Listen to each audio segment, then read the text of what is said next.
Welcome back to the Success Catalyst. Today, I'm excited to welcome Darren Keen, a seasoned property enthusiast and buyer's agent who has been helping people achieve their real estate dreams since 2004. With a deep passion for real estate and a wealth of experience in guiding home buyers through the intricacies of the market, Darren offers a comprehensive and insightful perspective on property investment.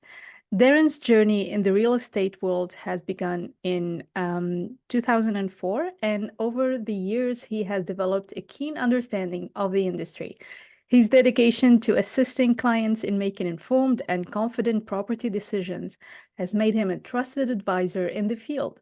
Whether you're a first-time home buyer or a seasoned investor, Darren's expertise can help you navigate the ever-changing real estate landscape. So I'm thrilled to dive into Darren's experiences, insights on property investment, and tips for those looking to enter or excel in the real estate market. Welcome to the Success Catalyst, Darren. Thank you for having me on. And thanks for being my guest today. I have so many questions for you today. I've been always passionate about real estate, but I've always thought of it as something very difficult to understand. There are so many challenges and so many questions that a new home buyer would have. So I'll do my best today to get as much knowledge and expertise from you as I can. So your journey in real estate began in 2004. That's 20 years ago. Can you share what sparked your interest in property investment and how you got started in this field? I was a bit lucky, I suppose, that my parents did the same thing. From a very young age, I grew up around property, so I was probably a bit different as a child. I had a bookcase full of books about property investment and things like that, and self-motivation Okay. and those sort of things. And even from a young age, I was going to investment property conferences and all those sort of things. So for me, it was a no-brainer to buy an investment property when I was only about 18 or 19, with my partner at the time, that's now my wife. And we decided we'd buy investment property before we even moved out of home, because it was way easier to pay for a house that someone else was paying for when we didn't have a house than try Mhm. and buy a house and then have all the bills and everything that goes with it and buy more. So yeah, we started very young, then just continued the education and brought more and got more and more into it, and obviously more and more research, more and more education. And then we're now 20 years later, and I spend my days buying property for other people. Well, that's amazing. And I would love to know more about the role of a buyer's agent. So, what are your primary responsibilities, and how do you support your clients in finding and securing their ideal properties? So most of the time it's pretty similar, but it varies just depending on the type of client. We do a lot of relocation, so people wanting to move here to the Gold Coast in Australia. Those people have a sort of slightly different need than to our investors. But essentially it's the same thing where we basically do everything for them to guide them through the purchase. Mhm. And that's from obviously getting them set up and being in a strong position to make offers and making sure they've got all the right team there to support them and all those sort of things. And then we will find the property, uh, obviously view it for them, check it out, do all those sorts of things. Once we've found the right property for them, we'll then move on and do the negotiations for them, so they don't have to deal with any of that.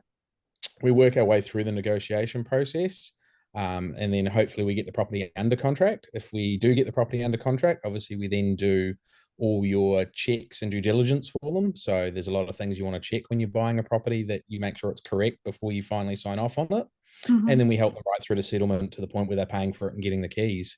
So really it is an end-to-end process with someone that has the same qualifications and all as a sales agent and knows everything that works on the sales side, but they work for you on the buying side. So we sort of know all the wee hints and tricks and tips, and negotiation for us is a lot easier because, say, for example, you wanted to move here and buy a property, you're very emotionally attached to it. And most real estate agents will be trained in how to read body language and cues and all those sorts of things. When they're Mhm. dealing with us, we have no emotional attachment to the property. To us, it's just a property, and the numbers work or they don't, and it fits what you want or it doesn't. So when we're negotiating for things like that, it's a lot easier for us to have a lot stronger negotiation on your behalf than what you'll probably have when you show some of your own emotions and things like that. Wow, that's amazing because as a buyer, I would agree. I would get emotionally attached to the house. I would fall in love with the property and do my best to get it.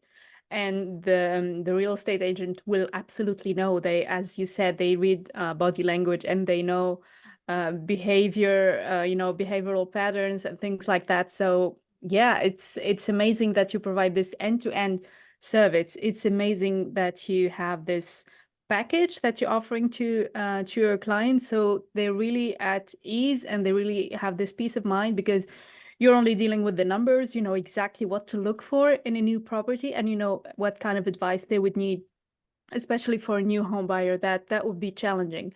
I mean, the real estate market can be complex and ever changing. So what are some key trends or changes that you've observed over the years, and how can you help your clients navigate these dynamics? They're definitely something that comes and changes and goes, and all markets around the world will see similar things. And you see different bits and pieces in different cities that you've seen in other places in the world, and you go, "Oh, I've seen that before. It's going to happen again." A perfect example that's starting to happen here on the Gold Coast now. We Mhm, have one border is water, another border is a hill range. We have a city, and then a state line. So mhm, at the end of the day, there is no rouse for the city to grow any bigger. It's not a city that can just keep sprawling and keep getting bigger. So we know the city is just going to get more and more expensive as more people want to live here. There is mhm, only so much land. So it's a city that's primed to invest in to own land for the long term because there is no more land in the city. There is the limited amount that's here, and that's it. It's not like some of the bigger cities here in Australia, like Melbourne, that just keeps getting bigger and keeps sprawling. We don't have things that sort of allow that for the way the Gold Coast lays out. So there's things like that that happen. Those sort of trends can pop up from place to place. Then the other one is you see things over time in the cycle, like migration. Southeast Queensland, especially, is having huge amounts of international migration. mhm, So we're getting a lot of people moving even state to state here in Australia, wanting to come up here for a better lifestyle. Especially since the COVID lockdowns and all those sort of days, people have decided, hey, if that's ever going to happen again, I want to be somewhere that's warm and sunny and mhm. got beaches, those sort of things. But then obviously from overseas, we're still seeing huge numbers of people wanting to move here to Australia. So the only way you can sort of pick up on some of those trends, I suppose, is by either analyzing the data or working through a data analyst or Mhm. being in the market and seeing it coming. Most months we'd probably view more properties than most people view in their lifetime. So when someone goes, "Oh, how did you know what that was worth?" It's like, well, we've viewed every property in this area for the past year or more. We know what just about every property sold for before the data's even come out. So those sort of things can be learned. Anyone can learn them. Mhm. But it's just a matter of spending the time and the energy to either educate yourself on that sort of stuff and then actually spend the time to go out and see that sort of stuff because you need to be there to really know what stuff's worth. Yeah, for sure. And I mean, also many of our listeners and people in general might be first-time home buyers. So, what advice would you give them to prepare for and succeed in their first property purchase? So there's a few things. Obviously, education goes a long way. The Mhm, more they can educate themselves about the process, the better. A lot of people, unfortunately, the only experience they have with buying a home is what their mum and dad brought, and that might have been 30, 40 years ago. And obviously, rules and trends and things all change. So if they can up their education as much as possible and then be prepared. So they need to have all their ducks in a row. They need to be ready to go. They need to have the team of people that they're going to use to help them, whether that be a mortgage broker or a bank advisor, a building inspector, a builder, anything like that. All those people that they need to get them through that purchase, they mhm, need to have them all ready before they're looking at the first home, not after, especially if they're in fast moving markets. Southeast Queensland at the moment is an exceptionally fast moving market. It's not uncommon for properties to sell the same day they come on the market. mhm. So you need to be ready and prepared and well educated. No one else can help you with that, unfortunately, unless you hire someone else to do it for you, like a Mhm. buyer's agent. But if you're going to do it yourself, you need to spend that time and make sure you've got those things battened down before you start. Such good advice. Thank you, Darren. And I know you've been involved in property investment for 2 decades now, at least. So, can you share some successful strategies or principles that have guided your investment decisions? Yeah, one that's always hard to beat is house and land. And when I say house and land, I don't mean new builds. I mean existing standalone homes on land. At Mhm. the end of the day, what everyone's chasing and what's always going up in price and has always gone up in price for a very long time over centuries is the land content. At the end of the day, it's the land that goes up, not the building sitting on top of it. So if you can buy something where the building value is far less than the proportion of the land value, you're going to be on a winner. If you buy something like a brand new home, the land is generally quite small, and the house that's just been built on it could be half or more of what the purchase price is. So it'll take a long time for something like that to go up. So obviously that's pretty hard to replace as the land content. And then it always comes back to, like they say, location, location, location.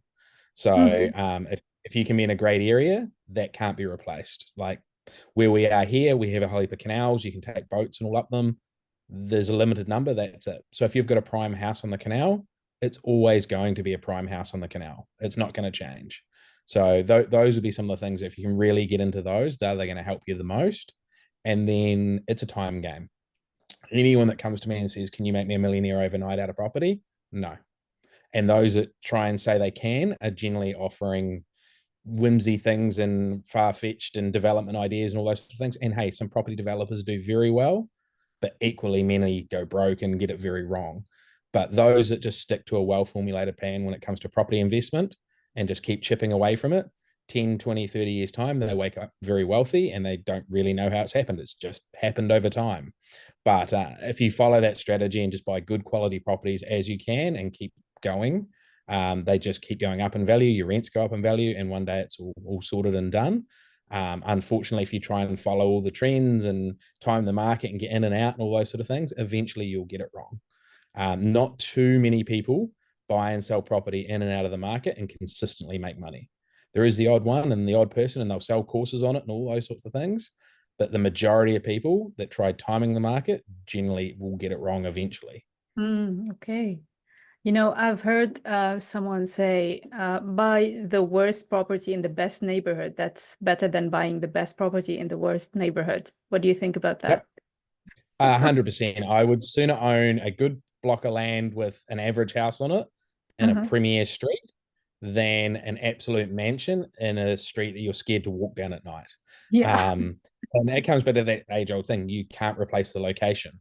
You can Mm, always make the house nicer, but you yeah, can't change the location. So being on the best street is always probably going to be the best street, but it won't always be the worst house. You can always do the house up to make it a lot better than what it was when it started. that makes sense. I love it. So now, what are some common challenges or pitfalls that property investors could face, and how can they be mitigated or avoided? One of the biggest ones these days that's definitely getting harder is obviously servicing and finance. Mm-hmm. Um, a lot of your lending rules are getting harder, and obviously property values are getting a lot higher compared to income. So the debt to income ratio is getting a lot higher.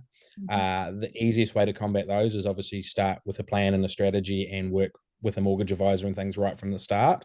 And obviously be always trying to up your income, whether that's through upping your rents or upping your own qualifications.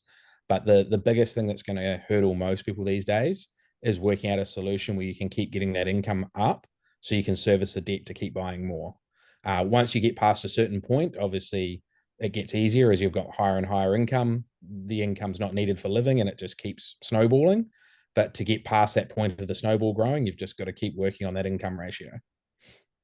That's such good advice. Thank you, Darren. Again, you're so knowledgeable, and I really appreciate all the tips that you've been giving us.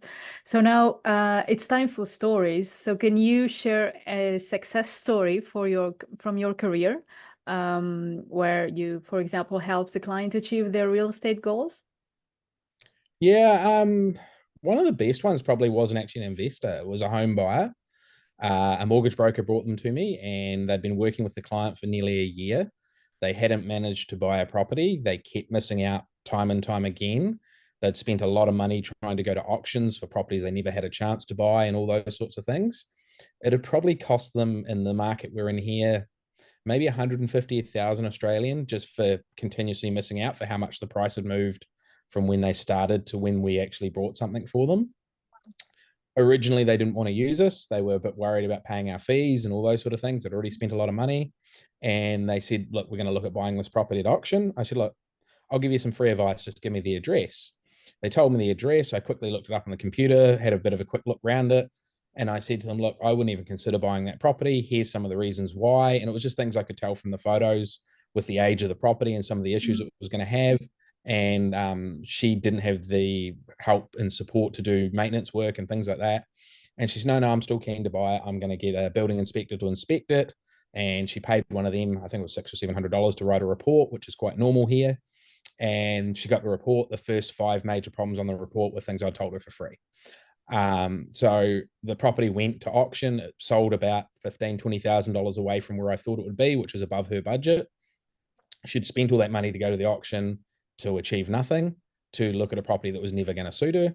She came back to us and said, actually, you're completely right. I could have done everything that I wanted to do from what you told me, and I never should have gone to property. I think I need someone to help me to protect me from me. And I Mm. was like, well, I didn't really want to say it that bluntly, but yeah, unfortunately, you need someone to help you protect you from you. Yes, you need to be looked after from the real estate agents and everyone else that's trying to sell to you, but you also need some help yourself. Unfortunately, she'd been through quite a bad divorce and had a lot Mm. of other things emotionally going on that she was needing someone to help her through the purchase. And she decided then that she was going to sign up with us. She had a tight budget because of the way the property prices have moved. And in under 8 weeks, we had her in her own property. So she was over the moon. She was totally ecstatic. It would come in far less than we thought she was going to spend. And the property was nearly exactly what she put on her wish list of what she wanted.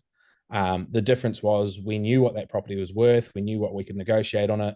We found that property actually not even on the market. It was about to go to market. Real estate agent had told us about it before it even got listed and advertised. And she managed to secure that one. I think if she'd kept going on her own, she could have spent the rest of her days just being slightly behind the market. She was always offering just under what it took to buy a property, or she would pay for reports and all on a property that she was never going to get, or didn't want, or had major problems that she didn't need to. And it was just one of those things of um, she was nervous about using our Mm. services, and now she's one of our biggest praisers because it went so well for her, and she's so happy, and she wished she did it a year ago. Wow, I love that story. And I agree, an expert's advice is priceless.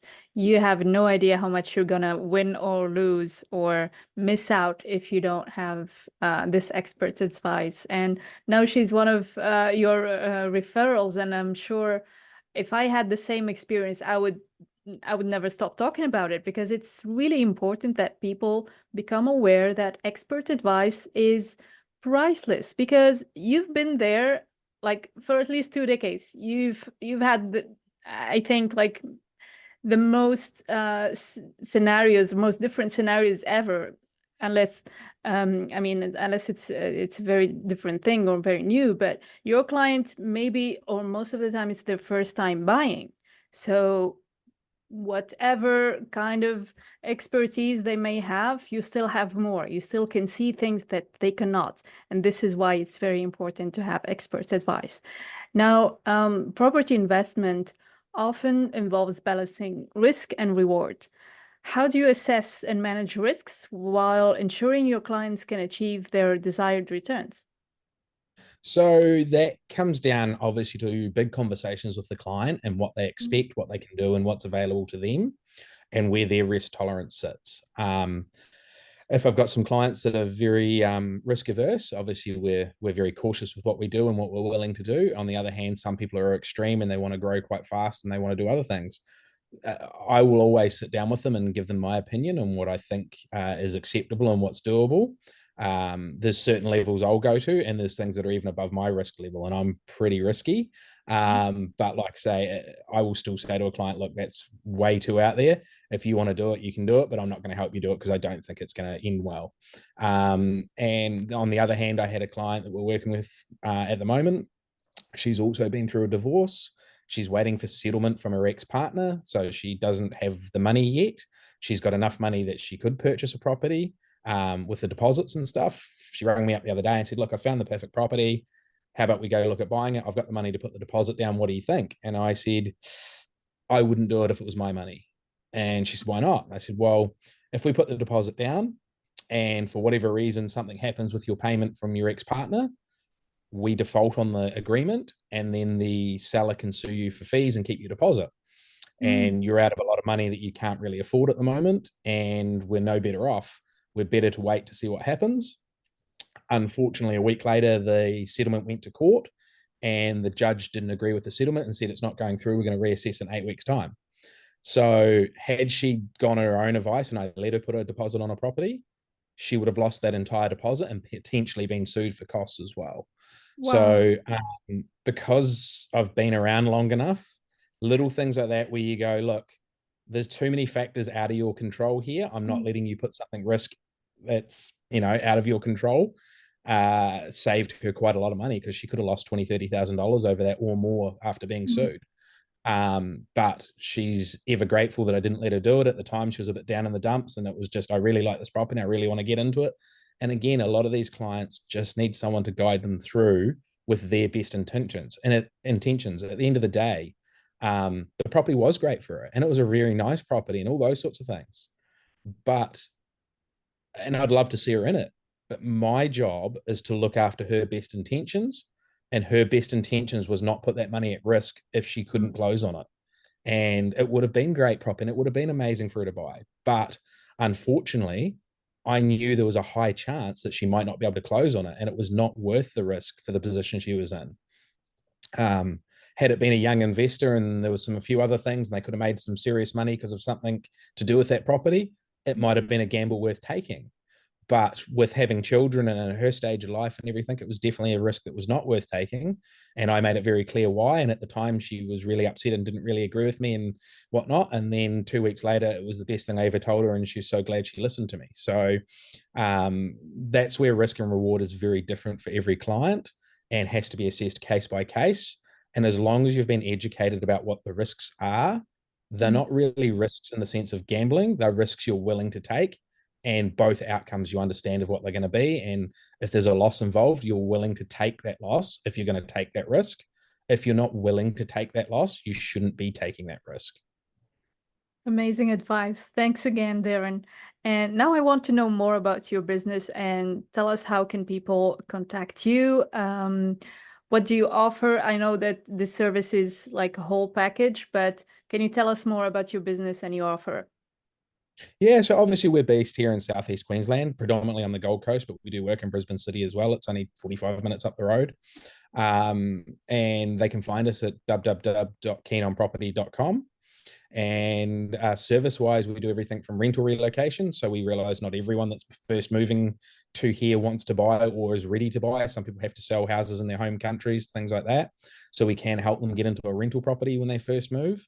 Mhm. Or a lot of our clients come straight in. They'll generally stay in short term accommodation like Airbnb, things like that, and then want to move straight into buying. So we'll set them up with everything from a finance broker, a lawyer, all those sorts of things. So we have a team ready to go that they can then buy a property straight away, depending obviously on their visa and everything else. But we help them through all those compliance things.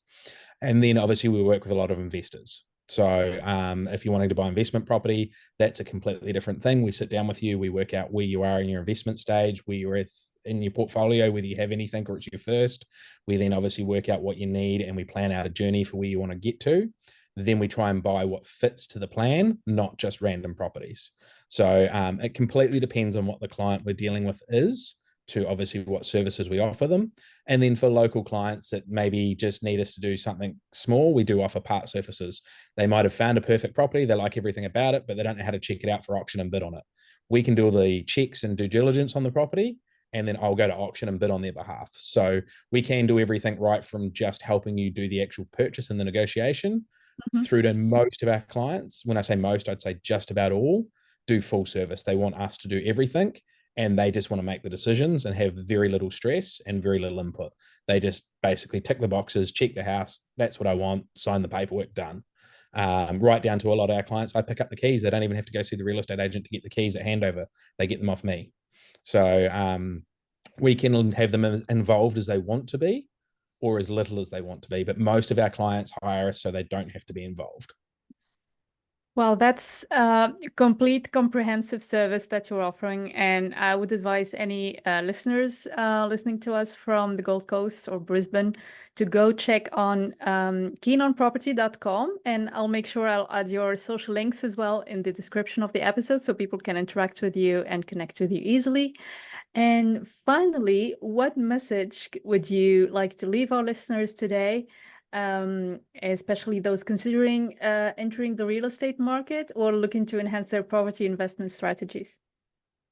The biggest one is education. At the end of the Mm, day, if you're not educated in whatever you want to do in life, it's going to be a lot harder. So the more you can educate yourself, the better. And one of the biggest shortcuts to education is hiring the right people to do things for you. At the mhm. end of the day, if I need heart surgery tomorrow, I'm not going to have a go at doing it myself. I'm going to get a heart surgeon. If I need to build a house, I'm not a builder. I'm going to hire a builder. So whether it's property or anything else, if you can and you can afford to, you can shortcut a lot of time by paying a professional to do something for you. If you can't do that for whatever reason, you can spend the time educating yourself. So if you haven't got the money to hire a professional straight away, a lot of education these days is very low cost, and it just involves your own time. There's so much of it out there that you can educate yourself. And the more educated you are, the better decisions you're going to make on anything, whether that's buying a home, buying a property, or anything else to do in life or business. That's very interesting that you said that because many people now consider this DIY strategy as the best. Like I can just watch a YouTube video and I can do it myself. But as you said, the example of the heart surgeon, there must be someone out there who's willing and able to help you more than you can help yourself, especially if it's not your area of expertise. So go and ask for help and find it and then hire the right people for you. You'll get much better results with much less effort and less stress, obviously. So I want to thank you so much, Darren, again for joining me today in the Success Catalyst. And I'll make sure to add your social links in the description of the episode so people can find you easily. It's been a pleasure having you on the Success Catalyst.